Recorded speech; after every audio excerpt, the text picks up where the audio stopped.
mais en vrai, on est d'accord, la philo, ça sert à rien. Pourquoi est-ce qu'on couperait pas les financements de la recherche en philo? On pourrait faire tellement d'économies. Alors c'est bon, j'ai remis mes lunettes. On peut y aller. Déjà, qu'est-ce qu'on entend par utile? Parce que souvent, beaucoup confondent utilité, rentabilité et rentabilité immédiate. Par exemple, l'industrie du tabac, c'est rentable à court terme, c'est très rentable, mais à long terme, c'est un désastre sanitaire et économique parce qu'il faut bien soigner toutes ces personnes qui sont malades à cause du tabac. À l'inverse, certaines recherches paraissent inutiles, mais peuvent sur le long terme rapporter énormément. Je pense par exemple à la recherche Le coût de la virilité, donc de Lucie Peytavin, qui explique que si le concept de virilité n'existait pas, si les hommes ne cherchaient pas à être virils et se comportaient comme des femmes, alors la société ferait des économies colossales. Par exemple, ils ne chercheraient pas à avoir des conduites risquées, à boire beaucoup d'alcool, à consommer beaucoup de tabac, etc. La philosophie politique aussi, si on lui donne les moyens, elle peut travailler à inventer des nouveaux systèmes plus justes et plus équitables.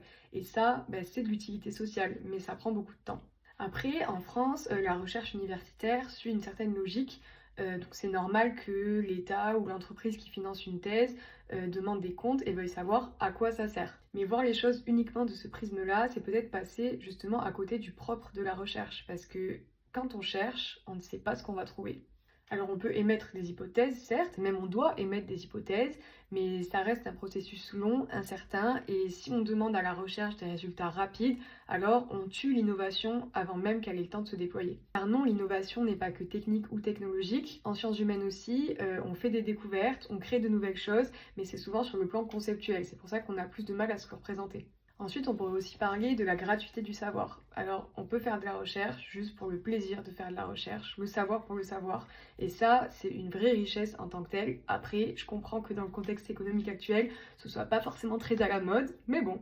Est-ce que la philo est utile? Alors d'abord, il faut différencier utilité et rentabilité. Et ensuite, alors oui, la philo est utile socialement. Je pense par exemple à la philo politique pour inventer de nouveaux systèmes politiques, et je pense qu'on en a bien besoin. Et ensuite, la rentabilité, alors sur le court terme, non, peut-être pas, mais sur le long terme, la philo peut nous faire faire de grandes économies, mais juste il faut investir dans la recherche et laisser le temps à la recherche de se déployer.